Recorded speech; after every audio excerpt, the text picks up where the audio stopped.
goes our ring announcer, is ready to bring in our next two fighter.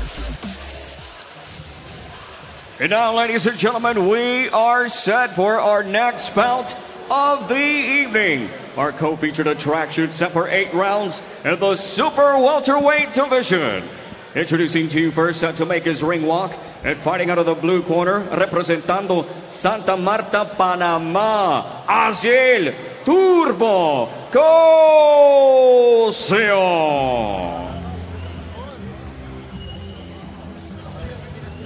Aziel Cosio. Turbo, as you say in Spanish. Turbo in English. Cuñado bringing him out from Panama. Well-traveled. Well-traveled, experienced veteran. Battle-tested, as we say. It's a perfect example of have gloves, will travel. Love the old school, just put a towel on top of me. Let's go and fight. No need for custom t-shirts that all these fighters have now with their logos and designs and everything else. It's 21-8 with 2 draws. Red, blue, let's just go. One corner, bam. And he's been in with solid opposition. Yes, he's been in with at least European class and the best of Latin America.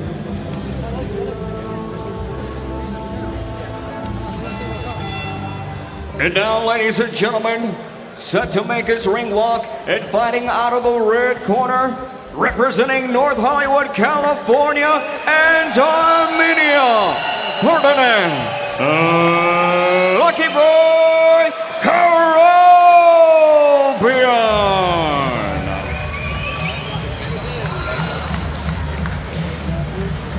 13-1, Ferdinand Kerobyan. Nicknamed Lucky Boy. You know that kid that when you're playing board games or whatever it is that always beats the adults?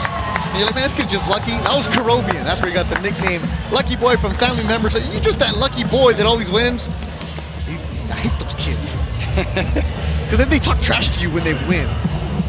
He was used to winning until early last year when he ran into Blair Cobbs, and he was a huge favorite in that fight. Got badly cut in the opening round, and I do think that cut affected him, but it was also Blair Cobbs' talent and his style. And I like the way he dealt with it. He lost that night, but he lasted the distance. He dealt with adversity, and I like the way he's bounced back in the 2 fights that he's had since. Someone likes him, brings a crowd. That fight was in Hollywood, literally his backyard. Roberto Diaz rocking his 49ers t-shirt. He'll be going to Miami. I don't know if he's going to see JoJo or the 49ers, but he'll probably be doing both. Yep. By the way, matchmaker. He's really high on Kerobyan. He should be. Jeremiah Gallegos, take it away. Ladies and gentlemen, good evening for another great night of world-class professional boxing, live from the hangar in Orange County, California, USA. This is Golden Boy DAZN Thursday Night Fights, our co-featured attraction of the evening, set for 8 rounds in the super welterweight division. Courtesy of Oscar De La Hoya's Golden Boy Promotions, live on DAZN and our Golden Boy DAZN television affiliates across the United States. It's sponsored to you by Hennessy, Never Stop, Never Settle. The 3 judges scoring this contest at ringside are Ron Stevens, Raul Gaiz Sr., and Fernando Villarreal. And the 3rd man inside the ring at the sound of the bell, our referee, Thomas Taylor.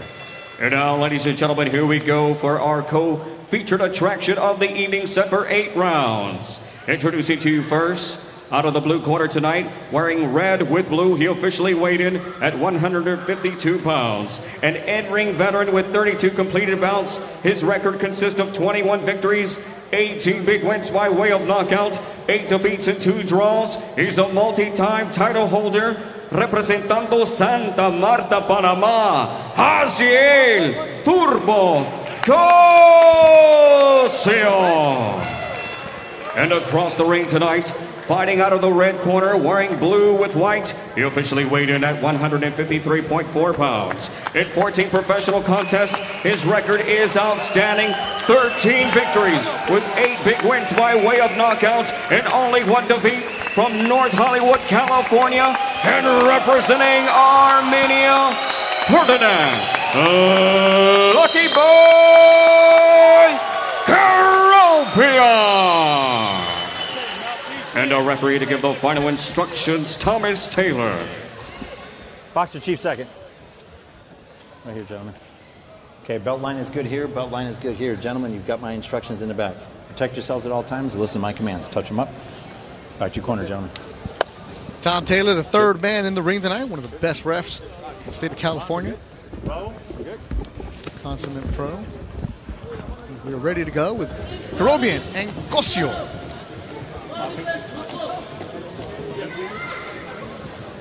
You ready? You ready? Kerobyan in the blue and white. Cosio from Panama, but the last 2 years he's been living in Peru. And a woman from Peru moved his entire camp to Peru, where not much boxing is there. So he said his ability to find sparring has been tough. So he's had to travel more than a couple hours to go there. So he knows what he's up against in Kerobyan, a kid who's young. And as he said, likes to just hit. Yeah, but there's a method to the pressure and the volume punching from Lucky Boy. He doesn't just throw caution to the wind, doesn't just let his hands go. He's got a jab. You saw a jab to the body. He's got accurate punches, even though he's a volume puncher. But he's fun to watch because he's a pressure fighting southpaw, and he does have a high punch output. Overhand rights landed by Kerobyan. Thursday night fight, presented by DAZN. Bethel Duran, Doug Fisher, and Jessica Rosales. Thank you for joining us. Cosio goes down. That was a 1-2 combination from Kerobyan. 6. Might have been a little slippage, but he did go down as a result of a punch here in the first. Cosio looks composed, doesn't look like he's hurt. Cosio has decent power, and he's going to need to let his hands go and get some respect from the 22-year-old. Kerobyan came on the scene with Golden Boy, selling tickets from the small venues. They stepped him up in competition. That fight against Blair Cobb. You know what? I got cut in the first round. Good, because I needed that experience. 10 tough rounds against Blair Cobb. Good. It taught me that his game isn't going to always be easy. Right, doesn't always go your way. Body work from Kerobyan. Just because you're a huge odds favorite doesn't mean it's going to play out that way in the ring. Cosio down for the second time in the round. He's complaining that he's slipping. 5, 6, 7, 8. You okay? Come here. Check yourself, all right? Let's go. Maybe he is slipping, but he's getting punched, and he's slipping off of punches landed by Kerobyan, and that was a nice hook landed by Kerobyan, who's right now is boxing from an orthodox stance. Yeah. Snapping that jab. Yeah, we see that a lot from younger guys now. Everybody switch hits. Good combination by Kerobyan. I'll tell you what, those body shots are having an effect on Cosio, who's in his late 30s. 38 to be exact. Kerobyan, 22, born in 1997, turned 22 a month ago. A jab is bothering Cosio, and Kerobyan has switched up his jab. He's aimed it at the belly, he's aimed it at the chest, he's aimed it at the forehead, he's aimed it at the chin. All that in one round? Yeah. Kerobyan knocks down Cosio twice in the opening round. So that's a 10-7 round for Kerobyan. Let's see the punch selection here. Oh, beautiful power jab from an orthodox stance. Just misses with the right hand. Gets that jab back in Cosio's face. And there's another power jab that sends Cosio down. And yeah, Cosio did slip a little bit, but went down on a punch. Jessica Rosales has more on Kerobyan. All right, guys, I know you heard it when he walked out, and you definitely heard it during those 2 knockdowns. Now, Ferdinand Kerobyan told me that he had about 200-plus RSVPs for tonight, and, of course, we know that he is a fan favorite, but what he was telling me is that during the fight, he can hear how loud his fans are, and sometimes he can hear their instructions over his coaches. Of course, you know that his coach doesn't really like that, but Ferdinand was telling me he definitely gets a kick out of some of the things that people say. Interesting. Yeah, his fans come out very vocal.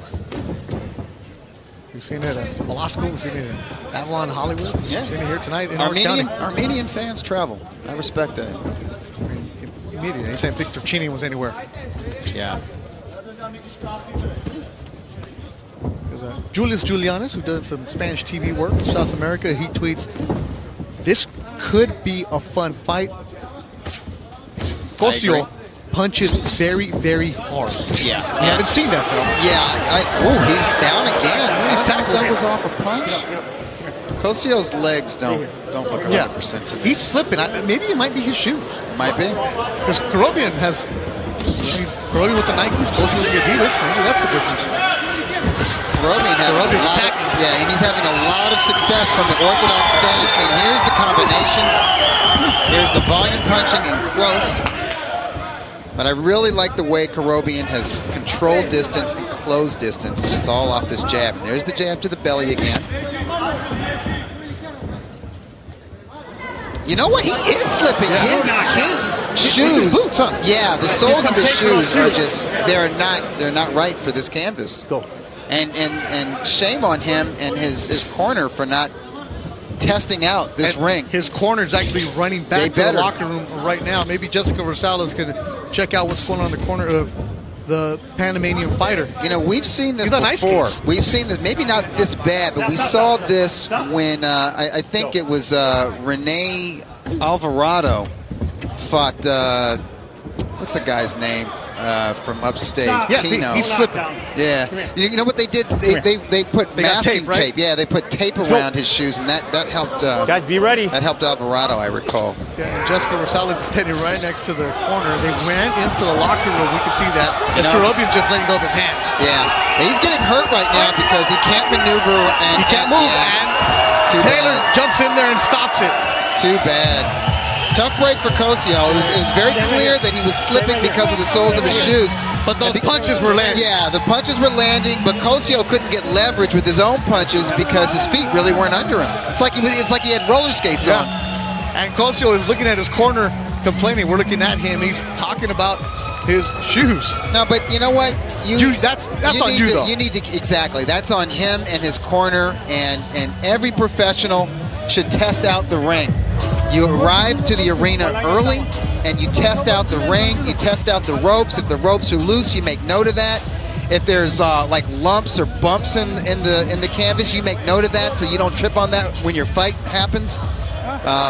These are things that professional fighters need to do. And Cosio is not a newbie. He's a veteran. He's fought all over the place. All over the world. And, you know, he's probably fought some places where the commission wasn't really checking anything. Jessica Rosales is in the corner of Cosio. Jessica, what are you hearing? All right, you guys, you know, their corner was just as baffled as each of us were. They were telling me that he was definitely slipping, that was the first thing he said when he came to the corner, but that they have used these shoes before, so they couldn't really figure it out. As you guys said, they did send somebody back to the locker room to get some tape. Unfortunately, it just was not in time. And you can see it. He's slipping. He's slipping and sliding as he's advancing. Doing the splits there. Good thing he's kind of limber. There's a left hook partially blocked, but it still knocks him back because his feet aren't under him. And Kerobyan wisely going to the body and the head, and that right cross got through and hurt him, and that follow-up right cross was enough for referee Thomas Taylor. And Thomas Taylor did the right thing because Cosio could not protect himself, in part because he couldn't gain footing. Look, Kerobyan gets the stoppage in the second round. This is where you see Cosio. He's covered up, but he's not throwing. He's not throwing back. And I think it's hard for him to get leverage on his shots because he's slipping so much, but he did need to punch back. And because he did not punch back, he ate these right crosses to the temple, and Thomas Taylor protected him because he could not protect himself. Kerobyan, well, how about this, Doug? After this fight, he's packing his bags. He's going to Vegas. Going to spar with Jesse Vargas. Vargas getting ready for his fight with Mikey Garcia. Maybe that's why he was boxing orthodox. Getting ready for that. Yeah, maybe. Yeah, because he can't box Mikey Garcia, or he can't spar with Vargas southpaw. That's not how Mikey Garcia fights. The crowd likes it. Kerobyan gets a stoppage in the second round. We'll come back. We'll have an interview with Lucky Boy Ferd on his victory tonight. The Ring Report. Welcome back to the Ring Report. February 29th in Texas, 4-division champion Mikey Garcia, who grew up in Ventura, Oxnard, now lives in Moreno Valley. He takes on Jesse Vargas. These two used to hang out together. They actually worked TV together with me. Now they're going to fight on DAZN. What does Mikey have to say about that matchup? Let's talk a little about your career, though, because I think that's something else that you've been very confident about in the steps that you've picked, in the path that you've chosen. So your career so far right now, do you feel that way, that, every decision you've made it 100% with your heart? Look, I look back, and I almost don't believe that I'm where I am. At the same time, I always believed that I could be so much more than what I was portrayed as before, or whatever I was given. I had been champion, whatever, but I knew that there was a lot more, that I can deliver, a lot more that I can accomplish. Once I was able to take control of my career and make the decision on my own, kind of, prepare and just take over, I knew that that was the best step and the best things for me to do. I consider myself in my prime, even after coming off a loss. That doesn't do anything. That just, makes me want it even more. Of course, moving on to Jesse now. Obviously, this is someone that what he does in the ring, but this is also somebody that outside of the ring. You've worked with him, commentating, him, his career. So how do you focus enough to say, all right, I like this guy, but he's still going to be my opponent that night? We know that once we step foot inside that ring, it's competition. It's a fight. We're not friends. We can hang out and be very respectful outside the fight, outside the ring, but that day we're gonna be opponents. I'm in there to do my job. He's in there to do his job. He knows that a win over me can land him some very big fights. And I know that, like I said, I have a lot to prove. And he's a tough challenge. He's got a lot of heart. He's a very resilient guy, very tough, guy to beat. So that's the kind of challenge that I'm willing to take. So what statement are you hoping to make on the 29th against Jesse? I feel that my power is still strong and big enough to be respected, even against, big opponents like Jesse or any other welterweight. And I think that's something that you're going to be able to see. You're going to be able to see all my skills, just like you've seen in the lighter weight classes. People don't believe I can do it at 147, and that's what I'm here to show and prove, that I can be. Last fight really doesn't show that, and that's what this is for. I need to make up for that. Two pros are going to go at it February 29th in Texas. Mikey Garcia, last time we saw him, stepped up against Earl Spence. Give him a lot of credit for going up against Earl. First defeat. A lot of guys are just saying, you know what? I'd rather keep my own. Not Mikey. He has the attitude of, let's fight anybody. The Ring Report.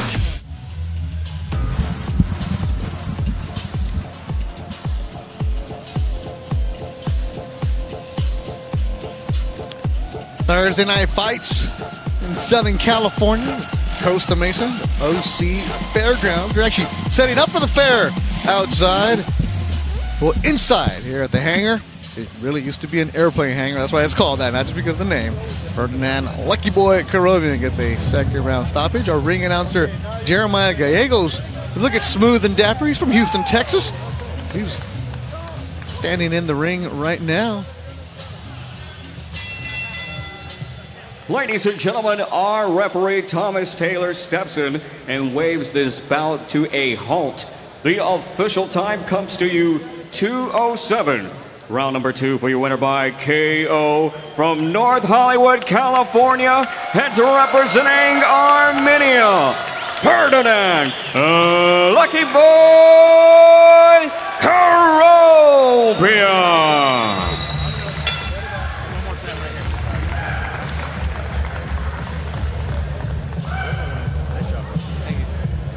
Kerobyan improves to 14-1, his 9th stoppage. And just checking out Twitter, people were saying, I want to see this kid some more. Wanted to see more of him tonight. I saw a more mature version of him, even though he's just 22 years old. I think he's a precocious fighter, somebody who learns from every outing, regardless of the quality of his opposition. He was in with somebody who was supposed to offer more professional resistance and wasn't able to because of a shoe malfunction of all things. But the form that Kerobyan was showing through 1.5 rounds lets me know that Cosio was probably not going to last the distance. Jessica Rosales in the ring. Ready to talk to Lucky Boy. All right, you definitely have the best seat in the house right now because we're looking up at the big screens. You're watching the highlights of this fight. You got your opponent down 2 times in that first round. Tell me a little bit about tonight and how do you feel you did? I think I did great, but it wouldn't happen without all these amazing fans that came out to support me. I want to thank every last one of you for coming out. You know, fighting in my hometown of LA is such a big deal. Having a big crowd like this behind me, it just gives me more motivation to go in the ring and knock the guy out. All right, listen to that crowd reaction. So actually, let's do this right. I see a lot of fans standing up over here, a lot of fans standing up over here. So let's go ahead and turn to them. What do you want to say to these guys for coming out here supporting you each and every fight? I want to say thank you from the bottom of my heart. You know, I really appreciate it. Even though it doesn't show in the ring, you guys are what keep us motivated, keep us humble to stay in the gym and train. And when we see you guys coming out and supporting us like this, makes everything worthwhile for. Thank you guys. A good one for the fans. Now, of course, let's get back to business because after this fight, I hear that you're going to be sparring with Jesse Vargas as he gets ready for Mikey Garcia. How did that happen and how did you guys link up? I met through Jesse Vargas through a mutual friend, his trainer, me going down to sparring. You know, I've been sparring at such a young age, at 14, 15, with all the professional fighters. They always see me over there, so they recognize my face whenever I go. And I guess I give them good work, so they want to call me out. And I'm more than happy to go down there and see if I could help out and also sharpen my tools too. So giving yourself an average rating for 2019, now in 2020 after tonight's performance, was this a statement you wanted to make to start out the year? Absolutely. I feel like this was a great way to start off the year, and I'm just going to keep it going. So for everybody that's watching, keep tuning in, and I'm going to put on a great show for every time, you guys. All right, let's hear how loud those Lucky Boy fans can be. Give it up one more time for Ferdinand Kerobyan. I also want to thank my sponsors, for everybody that came out, Canid, my sponsors that show me love and stick with me from day one, and they believe in me. And I'm going to show them that they didn't pick the wrong person. So thank you, guys. Thanks for the time. Guys, we'll come back to you. Ferdinand Kerobyan, just a nice kid. And he met a lot of these guys because he spars at Wild Card.